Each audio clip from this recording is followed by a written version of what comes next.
Hey, deserving listeners, The Last Resort, 90-Day Fiancé. Let's see what happens. Belief at that time was if I just get him out of that environment, that he would change, and was holding on to that belief, which was one of the reasons why you stayed. As long as I did. As long as you did.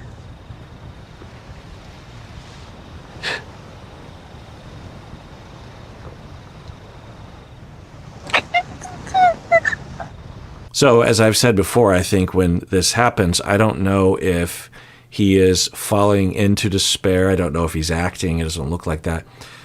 I don't know if this is actually a growing moment. Maybe he just needs a lot of these before he can.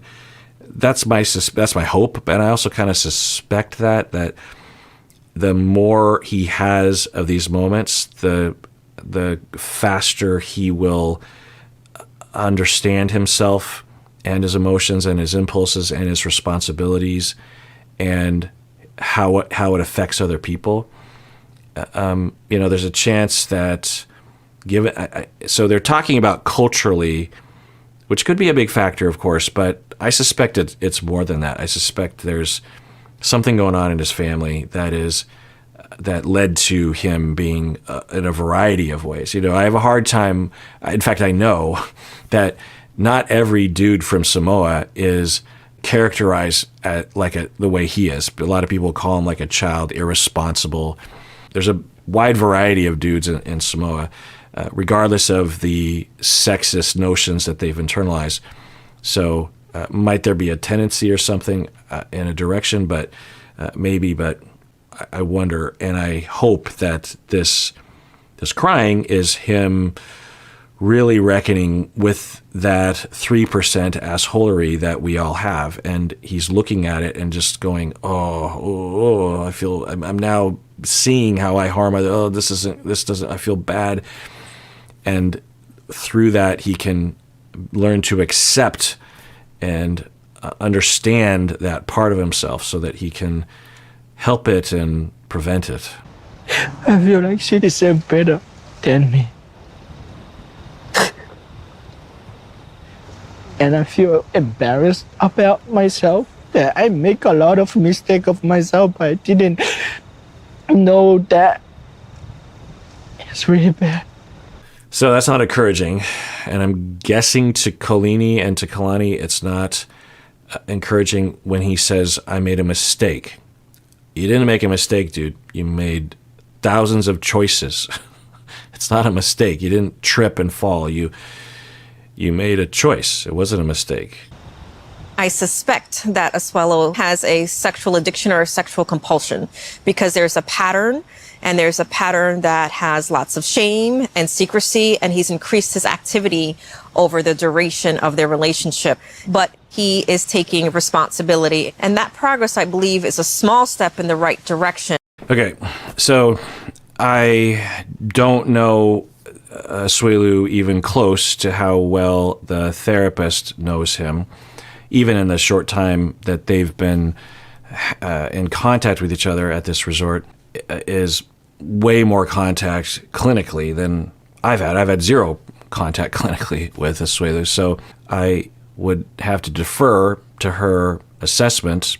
She's basically diagnosing him with having a compulsive sexual disorder. We don't have this designation in the DSM, but there are proposals for it. And I don't know if it's an ICD, but I wouldn't be surprised if in a later edition of the DSM something like this will be included, because it is an understood scientific phenomenon, scientifically demonstrated to be a phenomenon in humans, that we can have compulsions about all sorts of things, including sex. For these folks who are suffering from a compulsive sexual disorder, they are in a constant state of thinking about sex. Sometimes it's sex, sometimes it's pornography, sometimes it's masturbation, sometimes it's something else, but it is debilitating. I've had clients, a fictionalized client that I can talk about would be someone who was staying up all night and was driving around Seattle talking to sex workers, but never actually being with a sex worker. And then they would get home and return to their family and be terribly ashamed of themselves and make up all sorts of excuses like, oh, I couldn't sleep, I had insomnia, and it helped me to drive around town. And they say, I'm never going to do that again. And they didn't get any sleep, and they're very dysfunctional at work the next day. And then the next night, the urge and the itch and the craving, it just gets worse and worse. And then boom, they're out the door, and it destroys their marriage. It destroys their job. It destroys their self-image. And it's progressive, where they start actually doing things. There's nothing wrong with being with a sex worker, but there is something very destructive about having a compulsive disorder. So that's one manifestation. Another would be someone who would look at pornography 12 hours a day, masturbate 6 times during work, after work. It interferes with their relationships, with jobs, So again, there's nothing wrong with looking at porn necessarily. There's nothing wrong with masturbation, even 6 times a day. But if it's compulsive and you can't stop it, and you are doing it during times when it would not serve you to do it, like it's Thanksgiving and you really want to spend time with your family, but you have to duck out 5 times. It's like any other addiction, cigarettes, alcohol, they all have a similar pattern. She highlighted some of those hallmarks of addiction. She talked about shame and efforts to not do it, how it's ruining his life. And that's the problem with these kind of categories and these labels is that, especially with behavioral addictions or compulsive behavioral disorders, that where's the line and how do you define the difference between someone who actually has a legitimate compulsion? Because that's usually what we're talking about. We're talking about addiction. Oftentimes, among the lay public, they will define an addiction based on how often you do it. Like if you have 1 glass of wine a month, that is not an addiction. People will say that. Or if you drink a glass of wine every night, then that is an addiction or something like that. That's not the definition of addiction. The definition, and really the word addiction has its own kind of thing, but in terms of use disorders that we define in the DSM, and it's not just an arbitrary threshold. We actually use a lot of research and kind of philosophy around this, because when it comes to sex, for example, for many people, it's a human need. So where do you draw the line, between enacting a human need versus where's the line between that and having a disorder of some sort? Okay. So yeah, absolutely. Sex addiction or, sexual compulsive disorders exist, and I've seen it. I've treated it. It's very debilitating, and it's very particular. Cheating is not one of those behaviors that I would assume was a part of a compulsive sexual disorder, because when you have a compulsive sexual disorder, the compulsion is widespread. You will see it going in all sorts of directions. In fact, hearing what we've heard so who knows? I don't know. Maybe I'm not given enough information. I'll assume that's true. But I will say that this leap to sex addiction is very common. And a lot of people don't necessarily understand addiction. They don't understand compulsions. They don't understand what sexual compulsion actually looks like. A lot of cheaters will claim that they have a sex addiction because they think that it lets them off the hook. I don't know why it would let them off the hook, but they think that it does. The label is thrown around all the time. And it's because people just don't understand the disorder. They don't understand compulsions or addictions in general. And there's not enough talk about all the other reasons as to why people have chronic infidelity. I've talked a lot about it, so I don't need to repeat all that, but the kind of stuff that I talk about, even the notion of a passive-aggressive personality disorder, that's not even in the DSM. My DSM's right here. It used to be in the DSM. Passive-aggressive personality, it's a thing. And you could say that passive-aggressive personality has been subsumed underneath another personality disorder, namely dependent personality disorder. But anyway, the point is that that's just one of the roads to infidelity that I have worked with. But there's not a lot of talk about it. There's research in this area, but so because even in clinical circles, there's not a lot of talk about why people cheat. What could that be pointing to, and how do you investigate that? That even for clinicians, they will just they'll be looking for something because it doesn't make any sense. It's like, why would someone shoot themselves in the foot like that so often? And look at him. He's so remorseful. He feels so bad. He says there's something wrong with him. Well, sex addiction. I heard about that on the internet, because the thing about sex addiction, it's not typically talked about in clinical circles. There's not, and whenever it is talked about, sexual compulsive disorders, it's talked about in the way I talk about it, which is the more, quintessential examples are given and the criteria are given. Anyway, so it's interesting. And of course, the other thing is that in the little interview with the therapist, they're pulling a 5-second clip from possibly an hour of an interview that could be representative of 15 hours of things she could say about the situation. So, I don't know is the thing. There's just no way to know. And really, that's a huge thing when I watch these shows. I'm just like, I know enough to know about people to know that, including the therapist, to know that I can't even imagine what is outside of my awareness. What was not shown to the cameras and what was not edited into the show. And I just assume there's all sorts of very interesting things that are in that darkness for me. So who knows? But I just want to point that out because it's a bit of a problem given the presentation of him, if that's the narrative that he's just a sex addict, because sex addiction has a treatment protocol. It's a similar protocol to any other compulsion. Sometimes it's 12-step programs, but it has to do with triggers and with potentially a sponsor.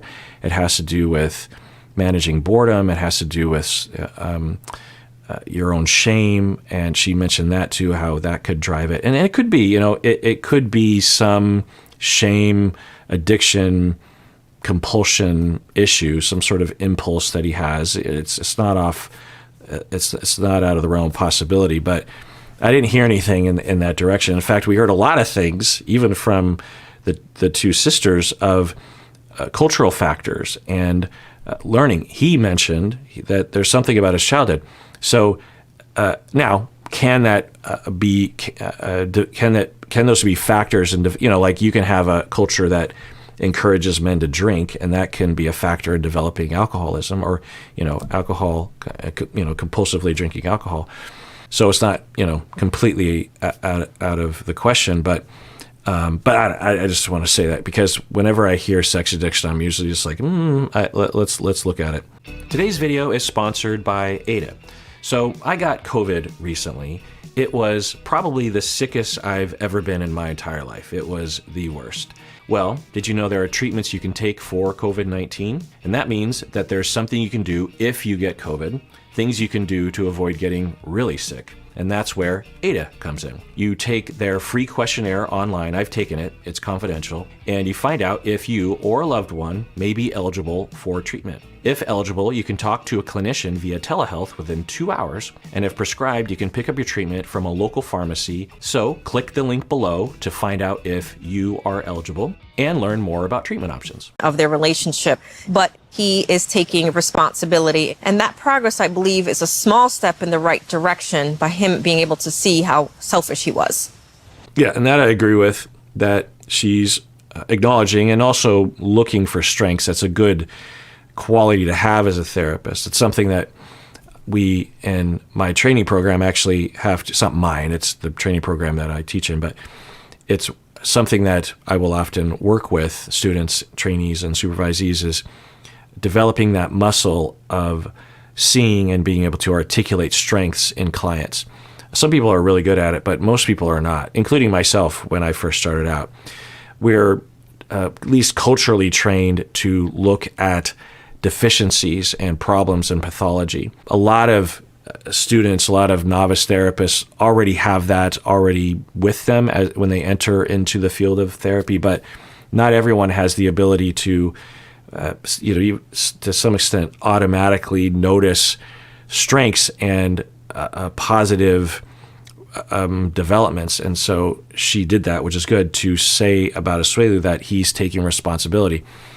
Now, a lot of people might say, well, your head's in the clouds because he's not really taking responsibility. Someone who really took responsibility wouldn't do it, right? It's hard to say. At the very least, it's better than what other people would have done. Other people like Ed or somebody. Like, remember when Ed was caught on the stage by Liz, because it came out that Ed had propositioned Rose, or that he was going to go visit her or something. And Ed did not take responsibility. He did everything except for that. And then as Liz was getting hurt by his evasiveness, he just broke up with her on stage. And so, I mean, it's not a high bar to do better than Ed, but it is saying, it's a positive. So she's pointing that out. And I also hear in her phrasing, she's saying it's slightly positive. I can't remember the word she used, but she's not saying it's wonderful that he took responsibility. She's like, well, it's slightly encouraging that he took at least responsibility. So that is her, I think, communicating to us that she's taking in the full picture, which is not just this optimistic prognosis about where he's headed, His life and our life, and I just want you to be happy. After tonight, I really don't know where we stand. I want to save our marriage because I realized that this lady right here near me, she means the world for me. It's so hard to know where his heart is when he says this stuff, because he said stuff like this before, and I'm quite sure he said a lot of things like this off camera to her after being caught by doing something that was hurtful to Kalani. So I don't know. He seems genuine, but it's also quite possible that this is half an act, or at the very least when he steps away from, another possibility that I'll put on the table is ADHD. That's people with ADHD aren't somehow, extremely likely to cheat or anything. But I wouldn't be surprised if research found that people with ADHD have a somewhat higher rate of infidelity. I could look that up. Well, let's look it up. I mean, maybe it's helpful for y'all to see this because, it's not like we clinicians have access. I mean, we do to some extent have access to a special set of research knowledge, but, a lot of the psychological research that's available to us is available to you. Oh, another term that we use clinically and in the research outside of sex addiction or compulsive sexual disorder is hypersexuality, and also specific things like problematic pornography use is another term that is, I guess, a subset of sex addiction. Okay, so it seems like my suspicions were accurate in that people with ADHD have a higher rate of infidelity. It's hard to measure infidelity because we have to ask people, have you cheated or have you been cheated on? So that's obviously a problem, but it stands to reason that if you have impulse control. My point is that with him, it's possible that if he does have ADHD or something close to it, that and ADHD presents differently with different people. There's also changes in impulse control based on systems in play and therapy and workarounds and self-awareness, blah, blah, blah. But for some people with ADHD, they're very susceptible to acting on impulse based on what is in their perceptual field, maybe literally what they are looking at. So a common example with kids is that you tell your kid before they, you're leaving for work in the morning and they're still at home and they're going to go to school later. And you know that they have a very important assignment that they have to turn in. And so you look at them and you say, okay, and you know that they have ADHD and you're just like, okay, your homework is in your bag, so do not forget your bag. Do you understand? And the kid's like, yes. And the kid is very, very adamant that they want to get their bag. They want to pass the class. They want to turn in their homework. They worked hard on it. And they are 100% on board. You walk out the door and then they shift their focus to breakfast or whatever. And then like a beeper goes off that reminds them they have to walk to school or take the bus. And they're like, oh yeah. And then they look at the door and the assignment, the verbal reminder, the bag is not in their perceptual field. It's not in their visual field. And they just walk out the door and they don't turn in the homework and they get in trouble. And the way it looks is that the child was defiant, that they were irresponsible, that they didn't take it seriously. But their brain is neurodivergent, and there are things about perception and working memory and attention that are not automatic to all humans. There are some people that have deficits in this, attention deficit hyperactivity disorder. So they, it's not a choice that they make. It's one way to think about it is that it has to do with working memory, and this is a feature of the prefrontal cortex and also of deficits in executive control and people with ADHD, is that their working memory has been found to be deficient and not as robust as other people, meaning that when you tell a neurotypical kid, hey, don't forget your bag, because especially if it's very noticeable to them and it's important to them, their working memory will start to hold on to that memory and in the background without them putting a lot of effort into it. And as they're heading out the door, their working memory, and there's certain neurons that will remind them. It's like, remember your bag. Oh yeah, my bag. And so with people with ADHD, depending on the severity and the type, they might lack that ability. They might lack the neuronal substrate for working memory, such that when you tell them something, it just is gone. It's like they were told it 5 years ago, and they need things to be right in front of them all the time. I'm being a little exaggeratory, but it can be this way. So it's possible that for him, who knows, there are some minor signs, but there have to be a lot more for me to be confident in throwing this out there about him specifically. But it's possible that it was a factor. Again, people with ADHD, it's not like if you have a spouse that has ADHD, they're automatically going to cheat on you because of this issue.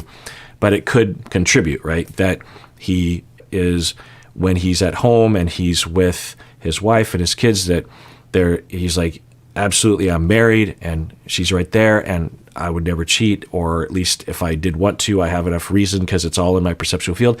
I go out with my friends, and that knowledge or that felt sense of, I am married, I shouldn't do this, I'm going to hurt someone's feelings if I take action on this. I want to do it, but I also have to, in my working memory, have to recall that I might hurt someone.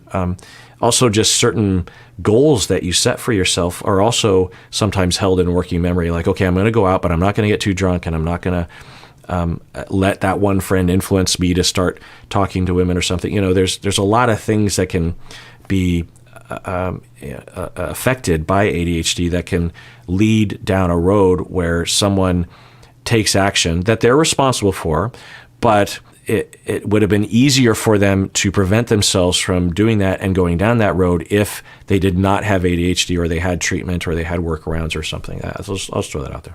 And I didn't realize I love her more than anything.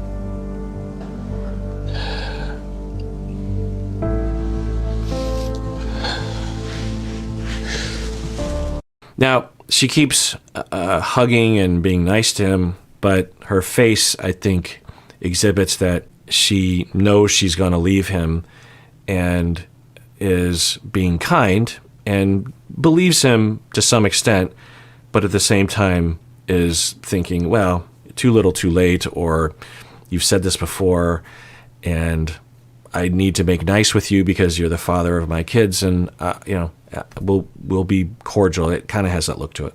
All right, well, let's adjourn there. Tune in next time when I continue watching, and everyone, please take care of yourself because you deserve it. You really, really do.